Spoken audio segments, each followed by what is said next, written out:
মানে ম্যাম এই সামনে তো রোজা আসতেছে, মানে রোজা টোজায় কি ক্লাস হবে অনলাইনে? মনে তো হয় হবে, যদি ছুটি না থাকে, ছুটি পড়ে যে যতক্ষণ থাকবে। ম্যাম আমাদের তো গত সেমিস্টারের প্র্যাকটিক্যাল হয় না, ওগুলা কি হতে পারে? জানি না। হ্যাঁ, ওগুলো তো কোনো কোনো হাতে নিয়ে নিচ্ছে, আমরাই তো নিয়ে নিচ্ছি, যে 1-1 এ নিচ্ছি, কেউ নিয়ে ফেলতেছে। 4-4-2 এ শুরু হয়ে গেছে তো প্র্যাকটিক্যাল পরীক্ষা, তো মানে সরি প্র্যাকটিক্যাল ক্লাস শুরু হয়ে গেছে 4-2 এর। আমারই কালকে ক্লাস আছে একটা। তোমাদের আমরা রুটিন পাইছি, কিন্তু ক্লাস আসলে থিওরি না শেষ হয়ে তো আবার প্র্যাকটিক্যাল শুরু করা যায় না, বুঝছো? থিওরিটা শেষ হওয়ার অপেক্ষায় আছি, পরে দেখা যাক। আচ্ছা, কথা বোঝা না গেলে একটু আমাকে বলবা। নেটের অবস্থা খুব খারাপ, গত ক্লাসে আমি বলে দিছি তোমাদেরকে। আচ্ছা, আজকে যেটা হচ্ছে প্রোডাকশন টেকনোলজি হচ্ছে কাউপি। ছবি দেখেই তো বোঝা যাচ্ছে, চেনো না এগুলোকে? আমরা সবাই এটা বাজারে এখন খেতে, যেটাকে আমরা ধরো দোকানে যেয়ে বলি কি আমাকে বরবটি দেন, নর্মালি বলে থাকি। সেটা সাধারণত কাউপি, যেটাকে আমরা গো মোটর হিসাবে কনসিডার করি। এটা অনেক সময় দেখা যায় যে তোমার ফডার ক্রপ হিসাবে বা গরুর হিসাবে তোমার এই জন্য গো মোটর এটা বলা হয়ে থাকে কাউপি যেটা। ম্যাম বরবটি কি সত্যি হলুদ হয়? হ্যাঁ, অনেক কালার হয়ে যায়, ভ্যারাইটি আছে না। অনেক আমরা সুন্দর তো তো খালি দেখতে, যে এগুলো কখনো সবুজটা দেখি নাই। খাই তোমার, তাই না? তো জি অন্যান্য ম্যাম। ভ্যারাইটি কালার, এটা হয়তো বা এই আমাদের দেশে হয়তো বা সবুজটাই বেশি করে। অন্যান্য কালারটা হয়তো বা অন্যান্য দেশে হতে পারে, যেটা ফরেস্ট হিসাবে বেশি ব্যবহার করে তোমার ফডার ক্রপ হিসাবে, এই আর কি। আচ্ছা, বরবটি যেটা তোমার সাইন্টিফিক আমরা সবাই জানি, এটা আসলে বোঝানোর কিছুই নেই, যেহেতু বরবটি তোমার এটা অবশ্যই লিগুমিনোসি ফ্যামিলি হতে হবে। এবং এটা দেখো আদার নেম যেহেতু ব্ল্যাক আই পি বলে, এটা দেখো বরবটি যদি তুমি সিডটা দেখে থাকো, দেখো মানে সুন্দর বোঝে, ক্লিয়ার একদম ব্ল্যাক আই, এই কারণে এটাকে ব্ল্যাক আই পি বা ব্ল্যাক আই বিন যেটাই বলো না কেন, এখানে কিছু অল্টারনেটিভ নাম এখানে দেয়া আছে তোমার। আর যদি অরিজিনের কথা চিন্তা করি, এটা মেইনলি বলছে যে আফ্রিকান যারা আছে তারাই মেইনলি হচ্ছে তোমার এই কাউপিটা যেটা আছে সেটা আসলে বেশি পরিমাণে এটা আসলে ওখানে তারা খেয়েও থাকে, এবং ওখানেই আসলে এর অরিজিন হিসাবে করা হয়। পরে সেটা তোমার ইন্ডিয়া থেকে ইন্ডিয়া, তার মানে এটা আমাদের দেশে আসলে না, এটা অন্যান্য দেশ থেকে এটা আমাদের দেশে আসছে। আচ্ছা, এখন যেটা ইম্পর্টেন্ট সেটা হচ্ছে আসলে কাউপির ইম্পর্টেন্সটা কি আসলে। যেহেতু আমরা সবাই জানি যে আসলে এটা একটা কাউপি মানে যে বিন জাতীয় ক্রপ, তার মানে অবশ্যই এটা কি আমরা ইউজ করি পালস হিসাবে, যেটা বলে পালস জাতীয় ক্রপ। এবং পাশাপাশি যেটা আমরা বললাম যে গো মোটর হিসেবে যেহেতু ইউজ করা হয়, সেই জন্য এটাকে সাধারণত ফডার পারপাসে, এবং যেহেতু আমরা গ্রিন ম্যানুরিং পারপাসে করতেছি, তার মানে এটা অবশ্যই একটা গ্রিন ম্যানুরিং ক্রপ। তার মানে এখানে তিনটা ক্রপ হিসেবে সাধারণত এটা কনসিডার, পালস ক্রপ হিসাবে, ফডার হিসাবে, এবং গ্রিন ম্যানুরিং ক্রপ হিসাবে। আচ্ছা, আর আমরা সবাই জানি পালস জাতীয় ক্রপে হচ্ছে তোমার সবচেয়ে বেশি পরিমাণে কি থাকবে, প্রোটিন থাকে, যেটা তোমার এই কারণে এটাকে বলা, অনেক সময় গ্রামে যেমন আমরা বলি না গরিবের হচ্ছে কি মাংস হচ্ছে ডাল, ডাল। পড়ছি না আমরা ইন্টারমিডিয়েটে যখন ছিল তখন আমার এটা পড়া হয়ে গেছে। আচ্ছা, এছাড়াও প্রোটিনের পাশাপাশি এটা হচ্ছে আসলে resource of calcium and iron, তার মানে প্রচুর পরিমাণে এখানে নিউট্রিয়েন্ট তোমার এখানে আছে এই কাউপি এর মধ্যে। আচ্ছা, এখন কথা হচ্ছে তুমি এটা কি পারপাসে সাধারণত ইউজ করা হয়। এখন যেহেতু ফডার ক্রপ, ক্যাটেল হিসাবে ইউজ করতে পারবা, এবং পাশাপাশি এটা তোমার গ্রিন মেনুরিং ক্রপ হিসেবে, যেটা মেইনলি আমি পড়াচ্ছি তোমাদেরকে। কারণ এটা দেখা যায় কি যে এর যে ভেজিটেটিভ যে গ্রোথটা, কারণ আমরা অবশ্যই জানি যে ক্যারেক্টারিস্টিক্স গ্রিন মেনুরিং ক্রপের যে ব্রাঞ্চিংটা অনেক বেশি হতে হবে। তো এই যে তোমার ভেজিটেটিভ যে গ্রোথটা হচ্ছে সেটা অনেক হেভি হচ্ছে। এবং এটা অনেক সময় বলছে যে গ্রিন ম্যানুর ক্রপে আর একটা ক্যারেক্টারিস্টিক, যেটা সয়েল ইরোশনটাকে তোমার কি করে রোধ করে, তোমার কমায় দেয়। কারণ যে এটা তোমার যখন ভেজিটেটিভ গ্রোথটা যখন বেশি পরিমাণে হয়, তখন এটা কি করে সয়েলের মধ্যে একদম কাভার করে দেয়। যখন সয়েলে কাভার করে দেয়, ফলে কি রেইনফল যখন হবে, হেভি রেইনফল মাধ্যমে যখন সারফেস রান অফটা হবে, তখন দেখা যাচ্ছে কি এই যে কাভার করে থাকার কারণে সরাসরি মাটিতে তোমার রেইনফলটা লাগছে না, এবং রুটটা যে সয়েলটাকে ক্যাপচার করে থাকে একদম, যার ফলে তোমার সয়েল ইরোশন যেটা এখানে আছে এটাকে আমরা চেক করতে পারি। এবং পাশাপাশি যদি ভেজিটেটিভ গ্রোথটা বেশি পরিমাণে হয়, তারপর ফলে পরবর্তীতে যখন আমরা সয়েল এটা ইনকর্পোরেট করবো, তাহলে সেক্ষেত্রে আমার সয়েলের যে ইমপ্রুভমেন্ট মানে সয়েলের ফার্টিলিটি, নিউট্রিয়েন্ট, যেহেতু অনেক ধরনের নিউট্রিয়েন্ট থাকে এর মধ্যে, এটা হচ্ছে সয়েলের তাকে তোমার ইমপ্রুভ করে, সয়েলের ফার্টিলিটি, সয়েলের টেক্সচার যেটাই বলি না কেন। এই হচ্ছে মোটামুটি আমার গ্রিন মানে কাউপির হচ্ছে ইম্পর্টেন্সটা। ক্লিয়ার? এখানে কোনো কোশ্চেন আছে? লাস্টের কথাগুলো বুঝছো তো, তাই না? জি ম্যাম। জাস্ট মনে রাখবে যে ভেজিটেটিভ গ্রোথটা সবচেয়ে বেশি পরিমাণে হচ্ছে এবং এটা গ্রাউন্ডটাকে কাভার করে রাখছে, যার কারণে আমার সয়েলটাকেও আমি ইরোশন চেক করতে পারি এবং পাশাপাশি আমার সয়েল ইমপ্রুভমেন্টও হচ্ছে এবং সয়েলের টেক্সচার, স্ট্রাকচার এগুলো তোমার ইমপ্রুভ করতেছে। আচ্ছা, এরপর আসতেছে আমরা প্রোডাকশন টেকনোলজি জানি ক্লাইমেটিক রিকোয়ারমেন্ট। এখানে অবশ্যই ক্লাইমেটিক রিকোয়ারমেন্টের মধ্যে প্রথমেই আসলে টেম্পারেচার আসবে। এখন আমরা জানি যে আসলে সিড জার্মিনেশনের জন্য এক ধরনের টেম্পারেচার লাগবে, একটা ক্রপের হচ্ছে গ্রোথ এন্ড ডেভেলপমেন্টের জন্য এক ধরনের টেম্পারেচার লাগবে, ফ্লাওয়ারিং এর জন্য এক ধরনের আসবে, পট ফরমেশনের জন্য এক ধরনের আসে। তো এই হচ্ছে তোমার সাধারণত বলা হয়েছে যে এখানে যদি সিড জার্মিনেশন করতে সাধারণত ওই টাইমে 12 থেকে 15 ডিগ্রি তোমার এখানে সেলসিয়াস টেম্পারেচার লাগবে। আর যদি তুমি অপটিমাম গ্রোথ এন্ড ডেভেলপমেন্টের জন্য সাধারণত অপটিমাম টেম্পারেচার হচ্ছে 29 থেকে 35। তবে তারা বলছে যে তুমি যদি ম্যাক্সিমাম ড্রাই ম্যাটার প্রোডাকশন করতে চান তখন ডে টেম্পারেচার 27 ডিগ্রি এবং নাইট টেম্পারেচার এক্ষেত্রে 22 ডিগ্রি হচ্ছে সেলসিয়াস টেম্পারেচার। এই হচ্ছে মোটামুটি আসলে টেম্পারেচার, এটা বোঝানোর কিছুই নেই। আচ্ছা, রেইনফল যেটা বললো তোমার এখানে সাধারণত এটা লো রেইনফল অফ সাধারণত 650 মিলিমিটার এখানে করতে পারতেছে এবং এখানে বললো যে it can even tolerate water logging for a long period. এটা লং পিরিয়ডে ওয়াটার লগিং কন্ডিশন টলারেট করতে পারে হয়তো বা কিছু কিছু ভ্যারাইটি, কিন্তু তুমি যদি জেনারেলে আসো তাহলে দেখা যাচ্ছে যে এটা আসলে ফেয়ারলি টলারেট করতে পারে ওয়েট কন্ডিশন তোমার এখানে। আবার বলছি যে তুমি চাইলে এটা তুমি shade under shade of tree মানে এটা সাধারণত শেড লাভিং ট্রি, তুমি চাইলে এটা আর্ট ট্রি যে কোনো গাছের নিচেও এটা কালটিভেট করতে পারবা। আচ্ছা, এখন এডাপিক রিকোয়ারমেন্ট যদি বলি, সয়েল রিকোয়ারমেন্টের কথা যদি বলা হয় তাহলে এটা যে কোনো সয়েলে স্যান্ডিলুম থেকে শুরু করে ক্লেলুম বিভিন্ন ধরনের সয়েলে এটা হবে, কিন্তু সয়েলটা অবশ্যই ওয়েল ড্রেইনড হতে হবে। হ্যাঁ, আর যদি সয়েলে পিএইচ এর কথা চিন্তা করি তাহলে বলছে যে এটা হাইলি অ্যাসিডিক সয়েলে এটা ভালো হচ্ছে এবং থেকে নিউট্রাল সয়েল যেটা অ্যাসিডিক সয়েলে পিএইচ কত থেকে শুরু হয় জানো? জানো তো কথা? হ্যাঁ, একটাও লাইনে নেই মনে হয়। ম্যাম কত প্রশ্নটা আরেকবার। বললাম আমরা পিএইচ বলি না, যে তাহলে অ্যাসিডিক সয়েল কখন বলবো যখন পিএইচ কখন কত থাকলে তাকে ম্যাডাম অ্যাসিডিক সয়েল। 6.5 এর নিচে থাকলে। আচ্ছা, আর বেসিক ম্যাডাম 7.5 এর উপরে গেলে 7.5 এর উপরে। আচ্ছা,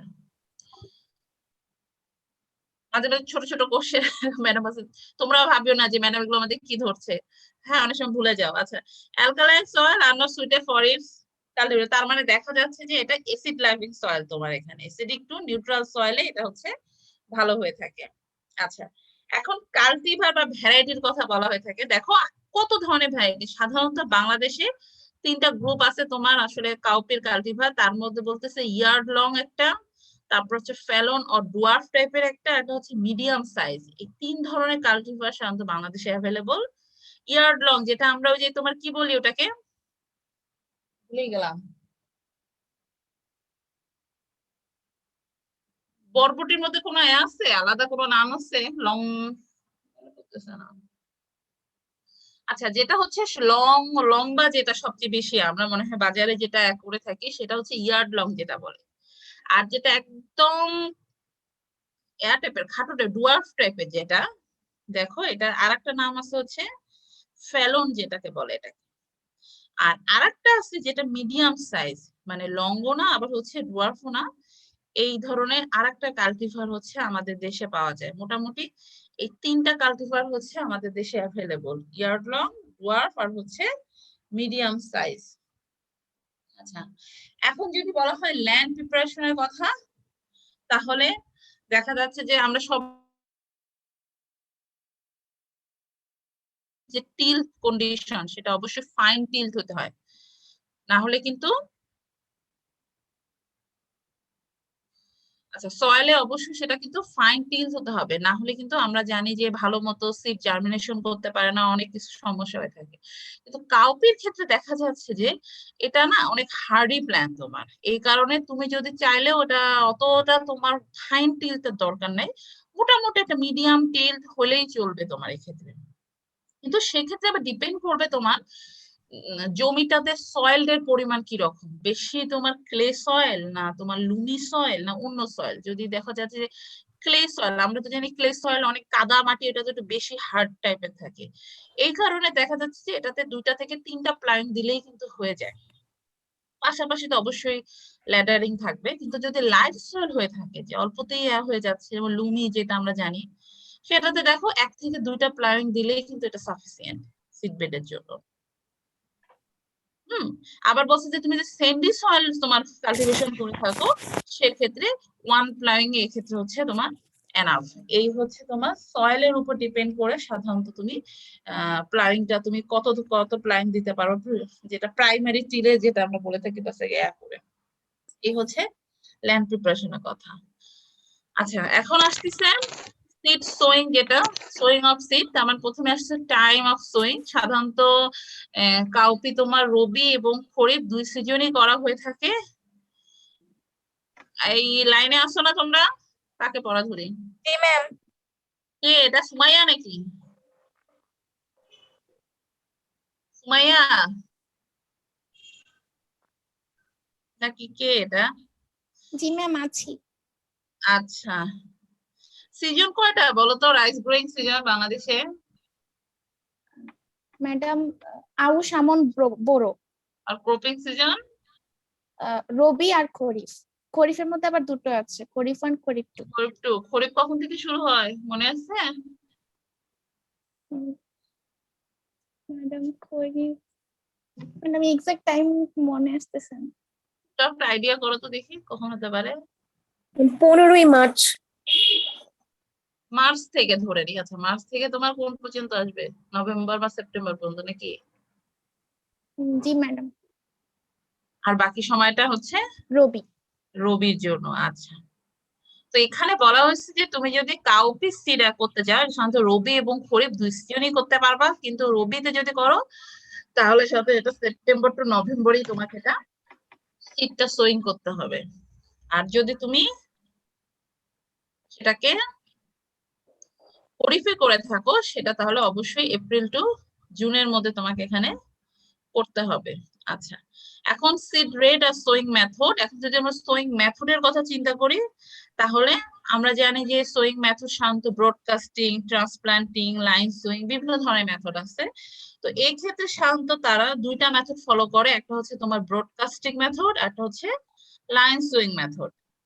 আচ্ছা বলো তো, এই 2 মেথডের মধ্যে কোনটাতে সিড রেট সবচেয়ে বেশি লাগবে যদি সিড রেট আমরা কনসিডার করি? Ma'am broadcasting. ব্রডকাস্টিং। অবশ্যই ব্রডকাস্টিং এ। সিড রেট কি মনে আছে? ম্যাডাম একক ইউনিটে যে পরিমাণ সিড seed লাগবে পার ইউনিট অফ এরিয়া, যেটা বোঝাচ্ছে। আচ্ছা, তো এখানে যেটা বলতেছে যে তুমি যদি ব্রডকাস্টিং আমি যদি করে থাকি, তাহলে যেখানে দেখো 80 থেকে 90 কেজি পার হেক্টরে তোমার সিড লাগবে। আর অন্যদিকে তুমি লাইন সোয়িং অবশ্যই সেটা কমে আসবে, সেখানে দেখো 25 থেকে 30 কেজি, কতটা কমে যায় তোমার সিড রেট। আর স্পেসিং, এখানে আসলে spacing 30 centimetre to 6 to 15 centimetre এখানে মেনটেন করা হয়। আচ্ছা, আবার অনেক সময় দেখা যায় কি, আমরা যে অনেক সময় কাউপি তো তোমার শর্ট ডিউরেশন ক্রপ, তা সেই হিসাবে অনেক সময় দেখা যায় যে মেইজের সময়, মানে মেইজ যদি তুমি করতে চাও, সেক্ষেত্রে আবার কাউপি অনেক সময় ইন্টার ক্রপ হিসাবে তোমার কাল্টিভেশন করা হয়ে থাকে, যে 2 ক্রপের মাঝখানে 2টা মেইজের 2টা লাইন আছে, মাঝখানে তুমি যে ওপেন স্পেসটা সেটাতে তুমি চাইলেই কাউপি এখানে দিতে পারো, কারণ কাউপি বলা হয়েছে যে আন্ডার দ্য ট্রি, মানে ট্রির নিচেও কিন্তু এটা হয়ে থাকে, অতএব এটার কোনো সমস্যার কথা না। কিন্তু সেক্ষেত্রে হয়তো হিউজ পরিমাণে তুমি ফডার পাবা না, ওখান থেকে হয়তো বা তুমি একটু অন্য কিছু পেতে পারো, এই আর কি। আচ্ছা, এখন আসছে ফার্টিলাইজার অ্যাপ্লিকেশন। এখন ফার্টিলাইজার অ্যাপ্লিকেশন আমরা সবাই জানি, যেহেতু কাউপি তার মানে অবশ্যই এটা তোমার কি লিগুমিনাস ক্রপ, নাইট্রোজেন ফিক্স করতে পারে। তো যেই কারণে দেখা যাচ্ছে যে তুমি যদি এখানে ফার্টিলাইজার অ্যাপ্লিকেশন দেখো, যে তুমি যদি কাউডাং, কম্পোস্ট এবং ফার্ম ইয়ার্ড ম্যানিউর, তাহলে 5 টন পার হেক্টর এখানে তুমি বেজাল ডোজ হিসাবে দিতে পারবা।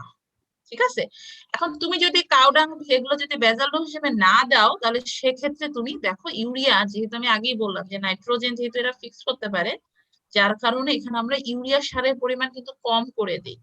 সাধারণত 55 কেজি এখানে দেওয়া হচ্ছে, কিন্তু অন্যদিকে দেখা যাচ্ছে যেমন রাইসের ক্ষেত্রে আমরা কি করি, ইউরিয়া সবচেয়ে বেশি থাকে, পরে অন্যান্য ফার্টিলাইজার কিন্তু কমতে থাকে ফার্টিলাইজারের ডোজ গুলো। কিন্তু গ্রিন ম্যানুরিং এর ক্ষেত্রে তোমার টিএসপি মানে হচ্ছে ফসফরাস কন্টেইনিং যে ফার্টিলাইজার গুলো আছে সেগুলো একটু বেশি পরিমাণে দেওয়া হয়। কেন দেওয়া হয় বলো তো? দেখো টিএসপি এখানে প্রায় তোমার দ্বিগুণেও বেশি দেওয়া হয়েছে, প্রায় 130 কেজি পার হেক্টর এখানে বেজাল ডোজ হিসেবে দেওয়া হয়েছে। তোমাদের মানে কোশ্চেন আসতে পারে না ম্যাডাম এখানে কেন টিএসপি বেশি পরিমাণে দিল, ইউরিয়া কম পরিমাণে, ইউরিয়া কম দিল কিসের জন্য, এটা অ্যান্সার তোমরা পাইছো, কিন্তু টিএসপি কেন বেশি পরিমাণে দিব বলো তো? হ্যাঁ, ট্রিপল সুপার ফসফেট, কেউ কি জানো? হুম, ফসফরাস রিকোয়ারমেন্ট মনে হয় বেশি এই জন্য। আচ্ছা, আর কেউ?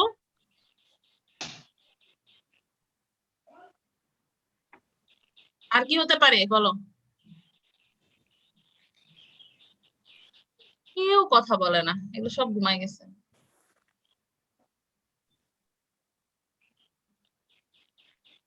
আর কি জন্য দেয়া হতে পারে বলো? আমি অ্যাসিডিক সয়েল পছন্দ করি এই জন্য নাকি?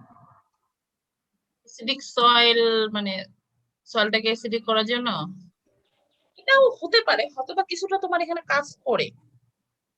আচ্ছা যাই হোক, তোমরা কথা বলবার বোঝা গেছে। এখানে টিএসপি মেনটা যেটা হচ্ছে কি জানো, যে গ্রিন ম্যানুরিং ক্রপের আমরা তো মেইন ফাংশন কি জানি, যে রুটে নোডিউল ফর্ম করে, তাই না? তো এই যে তুমি যে ফসফরাস কন্টেইনিং বা তোমার এই যে ফসফরাস সলিউবলাইজিং যে সব আমাদের আছে নিউট্রিয়েন্ট আছে, সেগুলো শান্ত করে কি তোমার নোডিউলের মধ্যে যে তোমার নাইট্রোজেন ফিক্সেশন যে ব্যাকটেরিয়া গুলো আছে না, এই ব্যাকটেরিয়া গুলোকে ডেভেলপ করতে হচ্ছে মেইনলি তোমার হচ্ছে এই ফসফরাস ফার্টিলাইজারটা হচ্ছে কাজে লাগে। যার কারণেই যে টিএসপি হচ্ছে তোমার বেশি পরিমাণে ইউজ করা হয়। মেইনলি তোমার নোডিউল ফর্মেশন বা নোডিউলে যে ব্যাকটেরিয়া গুলো আছে যে নাইট্রোজেন ফিক্স করে, এটার হচ্ছে মেইন ফাংশন তোমার হচ্ছে যে ফসফরাসের করে, ইনহেন্স করে যেটা বলতেছে, এই কারণে টিএসপি। আচ্ছা, বেজাল ডোজ আর টপ ড্রেসিং মনে আছে তোমাদের?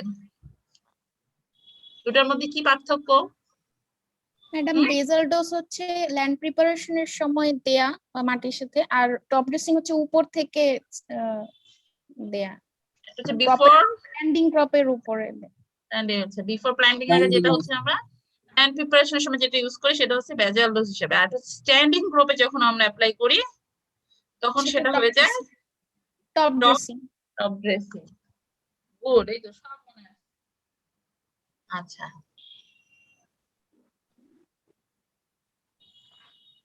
এখন আসতেছে ইন্টারকালচার অপারেশন। যদি ইন্টারকালচার অপারেশনের কথা, অবশ্যই প্রত্যেকটা ক্রপের প্রোডাকশন টেকনোলজি করতে গেলে কিছু ইন্টারকালচার অপারেশন করতে হবে। কিছু কিছু ক্রপের কিছু স্পেশাল তোমার ইন্টারকালচার অপারেশন আছে। তো সাধারণত কাউপির ক্ষেত্রে যেটা বলছে আগাছা তোমার উইডিং আর থিনিং, যেটা এটা দুটা খুব ইম্পর্টেন্ট। এখানে বললো যে তুমি আমরা সবাই জানি যে খরিফ সিজনে হচ্ছে উইডের পরিমাণ অনেক বেশি পরিমাণে থাকে।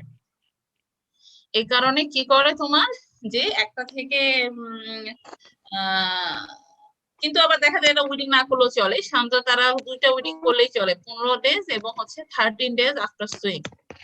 আর যদি তো অনেক সময় দেখা যায় যে by thinning by additional of during week, অনেক সময় দেখা যায় যে তারা থিনিং আছে না, অনেক সময় ব্রডকাস্টিং মেথডে যদি তারা ফলো করে, আবার সেটা থেকে যদি প্ল্যান টু প্ল্যান তারা মেনটেন করতে চায়, তখন আবার ওইখান থেকে আবার কিছু জিনিস আবার মানে কিছু গাছ তারা তুলে ফেলে। এটাই হচ্ছে তারা থিনিং করে ফেলে এখানে। এই মোটামুটি দুইটা ইন্টারকালচার অপারেশন এখানে করা হয়ে থাকে। আচ্ছা, এর পাশাপাশি হচ্ছে ইরিগেশন এন্ড ড্রেনেজ, অবশ্যই আমার ইরিগেশন এন্ড ড্রেনেজ নিতে হবে। এখানে তুমি যদি খরিফ প্ল্যান্টিং করতে চাও তোমার ইরিগেশন দরকার নাই। সাধারণত আমরা সবাই জানি যে খরিফ সিজনে হচ্ছে রেইনফল তোমার বেশি হয় তোমার, যেটা যার কারণে ইরিগেশনের খুব বেশি প্রয়োজন হয় না, কিন্তু সেক্ষেত্রে তোমার পর্যাপ্ত পরিমাণে তোমার ড্রেনেজ কন্ডিশন রাখতে হবে এর ক্ষেত্রে। আর রবি সিজনে তুমি অনেক সময় দেখা যায় যে সয়েলে যদি ল্যাক অফ ময়েশ্চার অনেক পরিমাণ কম থাকে, তাহলে সেক্ষেত্রে লাইট ইরিগেশন দিলেই চলবে। তবে আমাদের দেশে সাধারণত আসলে পানি দেয়া হয়ে থাকে না, এমনি তোমার তাতেই হয়ে যায়, ময়েশ্চার এনাফ থাকে সয়েলে, যার কারণে রবি সিজনের সময় দেয়া হয় না। আচ্ছা, এখন হারভেস্টিং বা পোস্ট হারভেস্ট অপারেশন যদি বলা হয়ে থাকে, আমি আগেই বলছি যে তোমার সাধারণত গ্রিন ম্যানুরিং ক্রপ যদি আমরা যদি সয়েলে ইনকর্পোরেট করতে চাই বা কোনো একটা ক্রপকে যদি গ্রিন ম্যানুরিং পারপাসে আমি ইউজ করতে চাই, সাধারণত আমরা ধরে নিছি যে 2 থেকে 3 সপ্তাহের মধ্যেই কিন্তু এটা কি হয়ে যায়, ম্যাক্সিমাম ভেজিটেটিভ গ্রোথ এখানে চলে আসে এবং এরপর থেকেই কিন্তু আমার ফ্লাওয়ারিং আসা শুরু করে। তো সেক্ষেত্রে আমরা বলছি যে তুমি যদি আমি গ্রিন ম্যানুরিং পারপাসে যদি ইউজ করতে চাই, সাধারণত যে কোনো ক্রপ 2 থেকে 3 মাসের মধ্যেই তোমার রেডি হয়ে যায় ডিকম্পোজিশন হওয়ার জন্য বা সয়েলে ইনকর্পোরেট করার জন্য, কিন্তু এটা রেডি হয়ে যায়। তো তারপরও এখানে যেহেতু আমরা কাউপি কিন্তু শুধু যে গ্রিন ম্যানুরিং পারপাসে ইউজ করি তা কিন্তু নয়। এখন তোমার টার্গেট কি থাকবে যে আমি আসলে কোন পারপাসে এই কাউপিটা আমি কাল্টিভেশন করব, সেই অনুযায়ী আমি কিন্তু সেটাকে হারভেস্ট করে ফেলবো। তো এখানে যেটা বলছে যে তুমি যদি ফডার হিসাবে ইউজ করতে যাও, সাধারণত বীজ বপন করার প্রায় 45 থেকে 60 ডেজ এর মধ্যেই আমি সেটা হারভেস্ট করে দিব, কিন্তু সেটা অবশ্যই কি ভ্যারাইটির উপর ডিপেন্ড। আচ্ছা,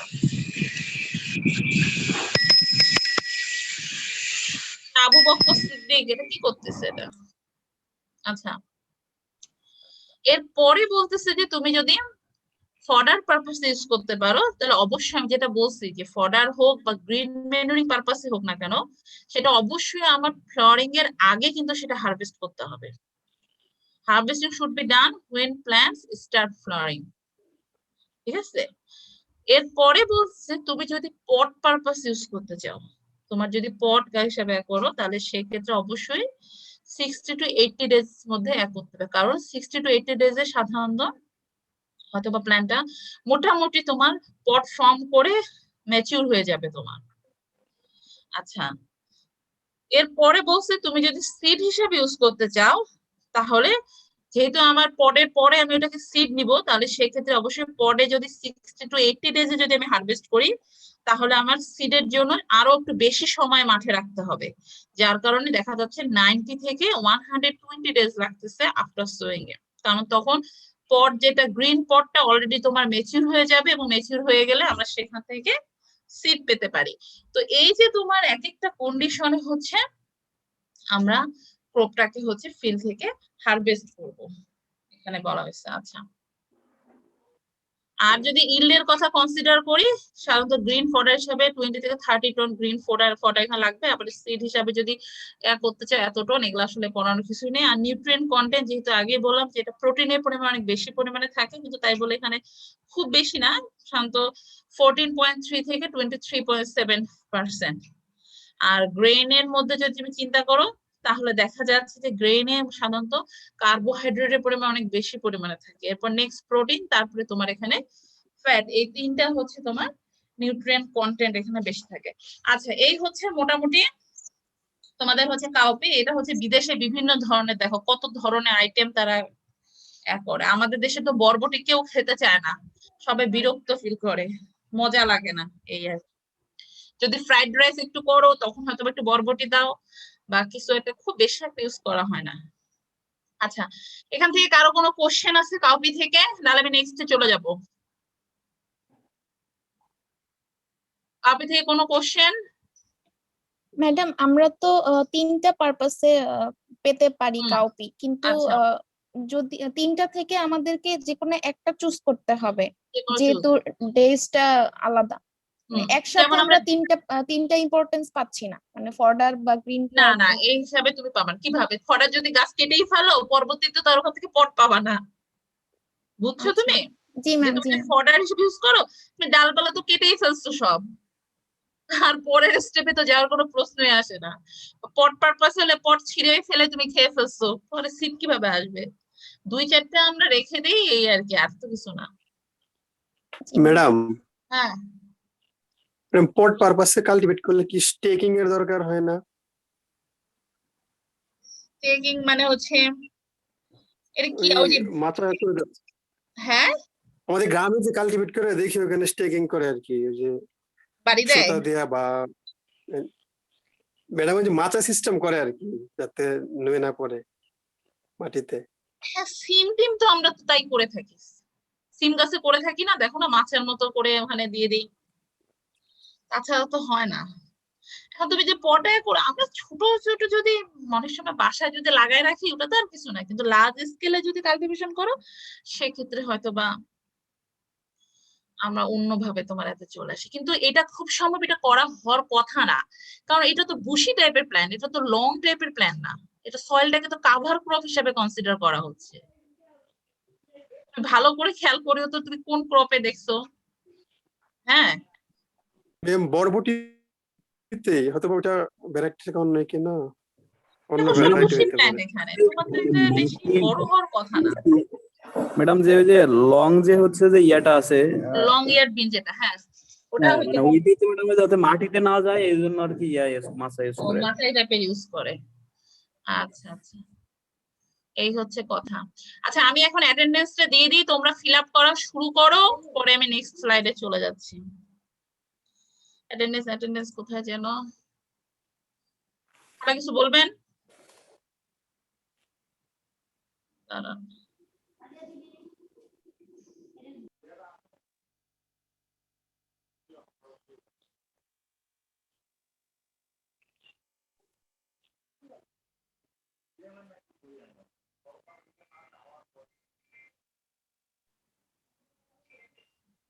হুম।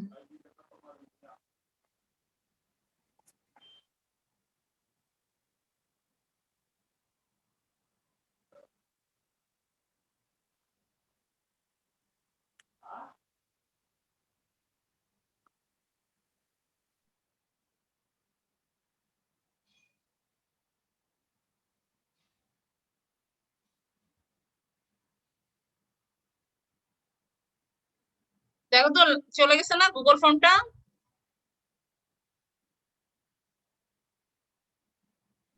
এখন পার্টিসিপেন্ট ম্যাক্সিমাম 303 না? আচ্ছা ঠিক আছে, দেখো এটা পরের দিকে সে জয়েন করলো।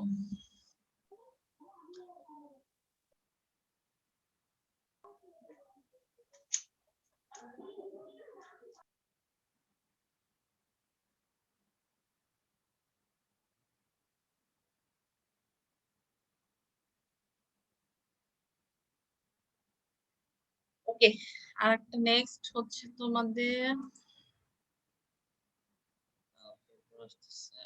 সানহেম।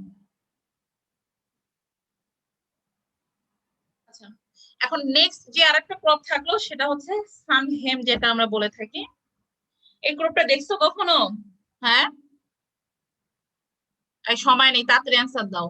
ম্যাম চেনা চেনা লাগে কিন্তু নাম মনে করতে পারতেছে না। দেখছি তো। পার্ট যেটাকে আমরা বলে থাকি, বুঝছো? ওই দেখো মানে এত সফট কিন্তু স্কিনটা, তোমরা যদি আইডেন্টিফিকেশন মনে আছে কিনা আমার জানা নেই, আর 1-1 এসে আইডেন্টিফিকেশন অফ ক্রপ এর ক্ষেত্রে তোমাদের কিন্তু ডাল ভেঙে নিয়ে আসা হয়তো এরকম ধরনের, খুবই দেখো একটু এয়ার টাইপের, তোমার এখানে দেখা যাচ্ছে না, সফট টাইপের এখানে। আচ্ছা, সানহেম যেটা আমরা সাধারণত এটা হচ্ছে ক্রোটালারিয়া জাংসিয়া, যেটা কিন্তু এক ধরনের তোমার জুটের এক ধরনের একরে পড়া হয়ে থাকে, এটা হচ্ছে লিগুমিনিসি ফ্যামিলি। এটা আসলে আমি আর অরিজিন টরিজিন যাচ্ছি না, ইম্পর্টেন্ট যেটা ইম্পর্টেন্ট আসতেছে সেটা তোমার জুটের মতো এটাও এক ধরনের কি ফাইবার ক্রপ হিসেবে কনসিডার করা হয়, এবং যদি ফাইবার প্রোডাকশনের দিকে যদি আমরা চিন্তা করি তাহলে জুটের পরেই কিন্তু সানহেমের অবস্থান তোমার এটা আসলে। এবং আমরা জুটকে কি ধরনের ফাইবার বলে থাকি? গোল্ডেন ফাইবার বলে থাকি। আর সানহেমকে কি ফাইবার বলো তো? এটা হোয়াইট হোয়াইট ফাইবার এটা, ঠিক আছে? এবং হোয়াইট ফাইবার হওয়ার কারণেই তুমি বিভিন্ন ধরনের টিস্যু পেপার, যেটা আমরা সাদা টাইপের পাই, টিস্যু পেপার, তারপরে হচ্ছে পেপার ফর কারেন্সি, ইভেন টাকা ছাপানোর ক্ষেত্রেও তোমার এই যে তোমার সানহেমের যে ফাইবারটা এটা সাধারণত ইউজ করা হয়ে থাকে, কারণ এখানে সেলুলোজের যে পার্সেন্টেজ এটা অনেক বেশি পরিমাণে থাকে এবং লিগনিন এখানে খুব কম পরিমাণে থাকে।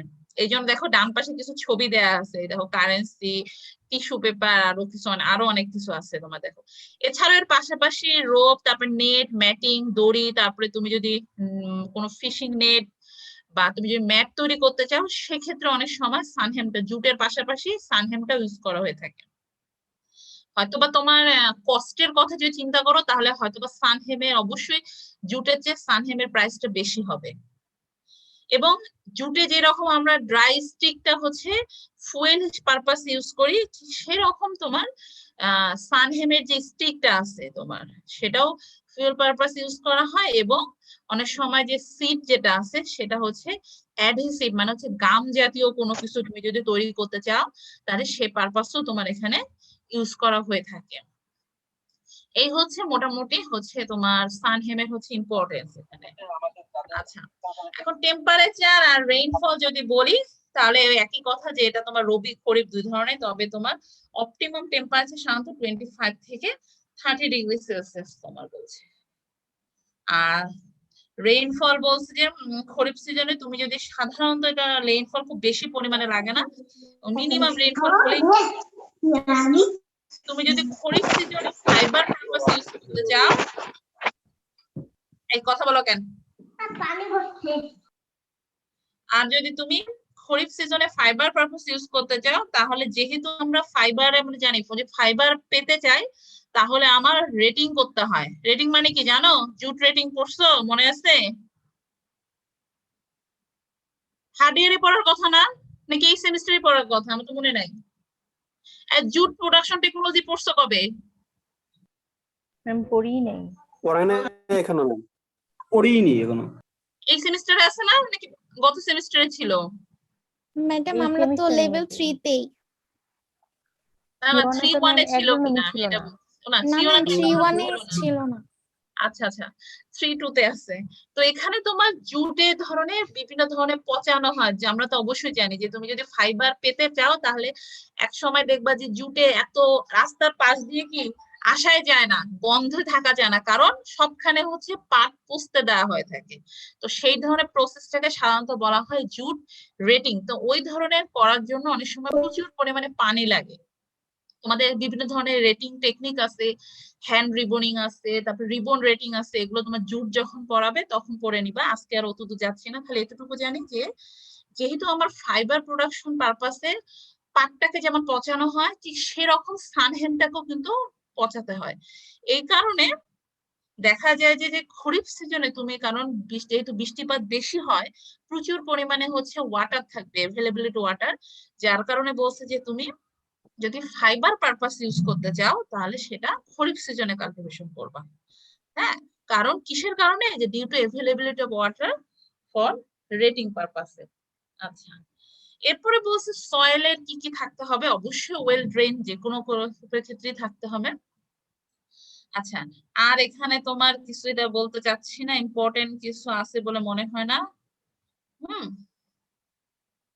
আচ্ছা, ল্যান্ড প্রিপারেশন, যদি ফিল্ড প্রিপারেশন বা ল্যান্ড প্রিপারেশনে বলা হয়ে থাকে, যেমন আমরা কাউপির ক্ষেত্রে বললাম যে প্লাউইং খুব বেশি দরকার হয় না, কারণ এই ক্রপটা হচ্ছে একটু হার্ডি টাইপের ক্রপ। কিন্তু সানহিমের ক্ষেত্রে দেখা যাচ্ছে যে সয়েলটাকে অবশ্যই ফ্রাইবল, মানে হচ্ছে গুড টিল্ট কন্ডিশন, মানে ফাইন টিল্ট কন্ডিশন হতে হবে, এবং অবশ্যই সয়েলটা উইথ ফ্রি হতে হবে। এবং যেহেতু আমরা বলছি ফ্রাইবল কন্ডিশন আনতে হবে, তার কারণে আমার অবশ্যই প্লাউইং বা ক্রস প্লাউইংটা একটু বেশি পরিমাণে দিতে হবে। সাধারণত এখানে দেখো 3 থেকে 4টা প্লাউইং এখানে দিতে হয় তোমার সয়েল প্রিপারেশনের ক্ষেত্রে। আচ্ছা, এখানে কিছু ভ্যারাইটির এখানে বলা আছে, এটা ভ্যারাইটির নামগুলো একটু মনে রেখো। এখন কি যে এসটি কি ডি কি, এটা তোমরা যদি আমাকে জিজ্ঞেস করো আমি এটা বলতে পারবো না। খুব সম্ভব এখানকার কিছু ভ্যারাইটি হচ্ছে ইন্ডিয়ার, কিছু ভ্যারাইটি আছে, কিছু বাংলাদেশের আছে, তবে আমার মনে হয় ম্যাক্সিমামই হচ্ছে ইন্ডিয়ান ভ্যারাইটি এখানে তোমার। তাহলে এই যে K12 যেটা আছে, কালকে আমি বেশ কিছু খুঁজলাম যে K12 যে ভ্যারাইটিটা, এটা সাধারণত তোমার এর ফাইবারটা একটু ইয়েলো কালার হয়। এখন কে কেন বললো এখানে, এটা আসলে আমি বলতে পারতেছি না। হ্যাঁ, যেমন কর্পোরাস, ক্যাপসুলারিস, অরিটোরিয়াস, অনেক সময় ভ্যারাইটি ও দিয়ে শুরু হচ্ছে, বিভিন্ন ধরনের থাকে, কিন্তু এটা কেন কে এম এটা হলো এটা বলতে পারা যাচ্ছে, আমি সরি। আচ্ছা, এখন যদি সোয়িং এর কথা যে বলা হয়ে থাকে, দেখা যাচ্ছে কি যে খরিফ এবং রবি দুই সিজনই তো করা হয়ে থাকে, যেটা আমি আগেই বললাম। কিন্তু তোমার সাধারণত সানহেমটা এটা হচ্ছে short day plan. Short day plan মানে কি? বলো আছে, মানে হচ্ছে ফটো পিরিয়ডিজমের উপর এটা একটু ডিপেন্ড করে।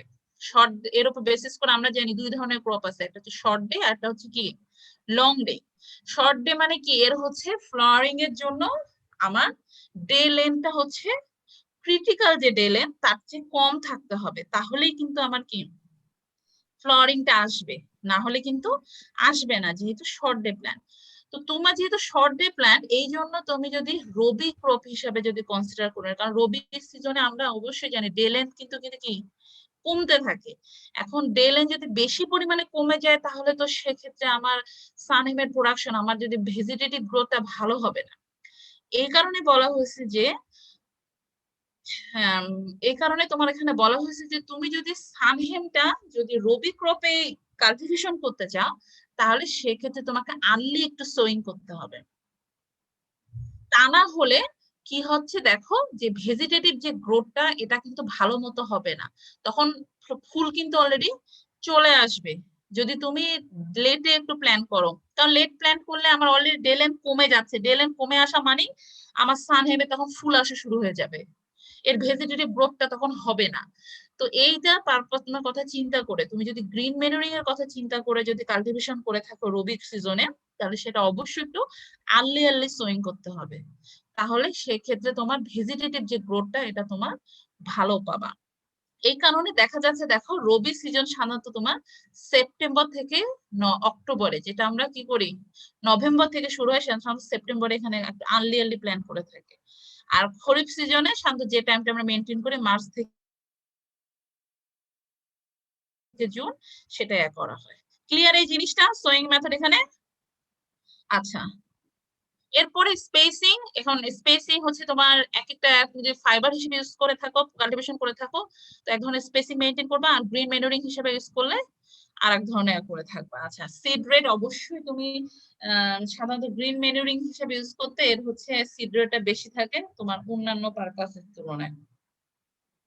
আচ্ছা, ফার্টিলাইজার অ্যাপ্লিকেশন সবখানেই দেখবা যে একটু টিএসপি এগুলোতে একটু বেশি পরিমাণে এখানে দেয়া হয়ে থাকে। সাধারণত তোমার এখানে যেটাই দেখো এখানে বলা হয়েছে যে it require 10 kg TSP per hectare for proper development of root and nodule.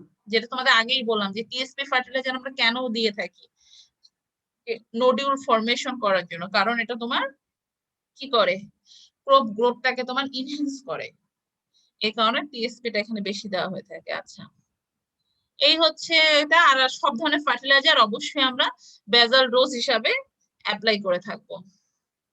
আচ্ছা, উইড কন্ট্রোল যদি বলা হয়ে থাকে, তাহলে এখানে দেখা যাচ্ছে যে খুব বেশি একটা উইডের প্রবলেম হয় না, তবে এই যে একটা উইড আছে যেটা ইপোমিয়া একটা প্ল্যান্ট, এটা খুব সম্ভব ইপোমিয়া যে প্ল্যান্টটা এখানে ছবি দেওয়া আছে, এই প্ল্যান্টের হচ্ছে যে সিডটা হয় সেটা কি মানে এক প্রায় বলতে গেলে সানহেমের সিডের মতো দেখতে। তো তুমি যদি ম্যানুয়ালি যদি এই ইপোমিয়া প্ল্যান্টটাকে যদি রিমুভ না করো, তাহলে পরে পরে দেখা যাচ্ছে কি তুমি যখন সানহেমের সিডটা হারভেস্ট করবা, ওই সানহেমের সিডের সাথে কিছু দেখবা ইপোমিয়া সিডও তোমার মিক্সড হয়ে গেছে, যেটা তোমার অবশ্যই তোমার মেইন ক্রপটাকে তো প্রবলেম করবে করবে, পাশাপাশি তোমার সাবসিকুয়েন্ট তুমি ধরো ওই সিডটা যদি পরবর্তীতে অন্য কোনো জমিতে আবার কাল্টিভেশন করে থাকো, দেখো ওই জমিতেও তোমার কি হচ্ছে, ওই ইপোমিয়া হচ্ছে। তো এই জন্য এটা বলছে যে এই আগাছাটাকে তোমার অবশ্যই ম্যানুয়ালি তোমাকে রিমুভ করতে হবে ফুল আসার আগে, না হলে তোমার এই সানহেমের সিডের সাথে ইপোমিয়া যে সিডটা আছে সেটা তোমার ডেসিমিনেট হয়ে যাবে। আচ্ছা, এরপরে ওয়াটার ম্যানেজমেন্ট। ওয়াটার ম্যানেজমেন্ট আসলে কিছু এখানে দুইটা, একটা থেকে দুইটা ইরিগেশন যদি দেওয়া থাকে, খুব বেশি যদি তোমার ড্রাউট কন্ডিশন থাকে সেক্ষেত্রে তোমার। আচ্ছা, এখন হারভেস্টিং যদি বলা হয়ে আছে, যেটা তোমার আগেই বললাম যে গ্রিন ম্যানুরিং করলে 2 থেকে 3 সপ্তাহের মধ্যেই বা 2 থেকে 3 মাসের মধ্যে রেডি হয়ে যায়। তো এখানে বলছে যে গ্রিন ম্যানুরিং তুমি ক্রপ হিসেবে ইউজ করো, তাহলে সাধারণত 2 থেকে 3 মাসের মধ্যেই সেটা হচ্ছে ready for incorporation in the soil, সয়েলে ইনকর্পোরেশন করার মতো রেডি হয়ে থাকে। আচ্ছা, এরপরে বলতেছে তুমি যদি পট ফরমেশন, যেটা একই বললাম যে গুড কোয়ালিটি যদি ফাইবার প্রোডাকশনের ক্ষেত্রে ইউজ করো, তাহলে একটু বেশি সময় রাখতে হবে, সেই ক্ষেত্রে সাধারণত 11 থেকে 12 মান্থ তোমার এখানে প্ল্যান্টটাকে রাখতে হবে। তবে জেনারেলি সাধারণত আমরা সেপ্টেম্বর এটা হারভেস্ট করে থাকি, বুঝছো? আবার অনেক সময় বলছে যে টু আর্লি বা টু লেট যদি হারভেস্টিং করে, যেটা অনেক সময় ফাইবার কোয়ালিটি, যদি ফাইবার প্রোডাকশন করে থাকো যেমন জুটের ক্ষেত্রে পড়বা, তখন দেখবা যে আসলে তোমার যে টার্গেট ফাইবার, কারণ ফাইবার হচ্ছে ইম্পর্টেন্ট, এর কোয়ালিটিটা কিরকম, এই কারণে সেক্ষেত্রে খুব কেয়ারফুলি তোমাকে সেটাকে হারভেস্ট করতে হবে, যে যেন খুব তাড়াতাড়ি ওটা হারভেস্ট না হয়, আবার খুব যেন লেটও না করে থাকে।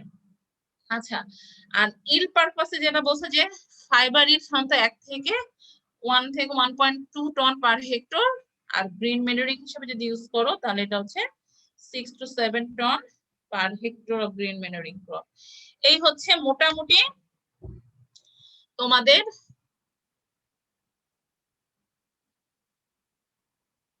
Production technology. এখান থেকে কারো কোনো কোশ্চেন?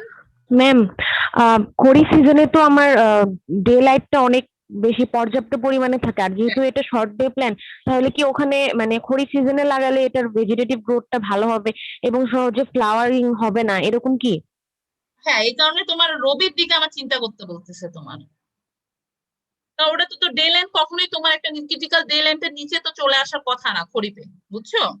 যেটা আমার জি রবি ম্যাম। সিজনে হয়ে থাকে, সেই জন্য তোমার রবি সিজনে একটু আর্লি করতে বলতেছে তোমাকে, যেন ডে লেন্থ কমার আগেই যেন তোমার অলরেডি মোটামুটি যেন ম্যাক্সিমাম যে ভেজিটেটিভ যে গ্রোথটা স্টেজ আছে সেটাতে যেন প্ল্যান্ট অ্যাটেন্ড করে, যার কারণে পরবর্তীতে যখন ডে লেন্থটা কমে আসবে তখন ফ্লোরিং আসলে আমার কোনো সমস্যা নেই। তাহলে ম্যাম খরিফে আমি ফ্লাওয়ারিং টাইমটা কিভাবে পাবো? ওটাতে তো শর্ট ডে হলে তো আমি তাহলে ফ্লাওয়ারিং ওই সহজে ক্ষেত্রে হবে না। তোমার করতে হবে, টাইমটা পিছায় দিতে হবে বা এই ধরনের কোনো কিছু করতে হবে তোমার, তুমি যদি করতে চাও, জি ম্যাম, বুঝতে পেরেছি, থ্যাংক ইউ। বুঝছো? একটু তুমি তাহলে সেক্ষেত্রে ওইভাবে টাইম মেনটেন করতে হবে তোমাকে তাহলে, জি ম্যাম। যদি করতে চাও। আচ্ছা, তোমাদের এই নোট গুলো বা ক্লাস গুলো আমি যদি দিতে চাই, আমাকে কেউ একজন তোমাদের সিআর আমাকে মেইল করে দিও, হ্যাঁ? তাহলে জাস্ট মেইল অ্যাড্রেসটা পেয়ে গেলে আমি তোমাদের নোটটা দিয়ে দিব, ঠিক আছে?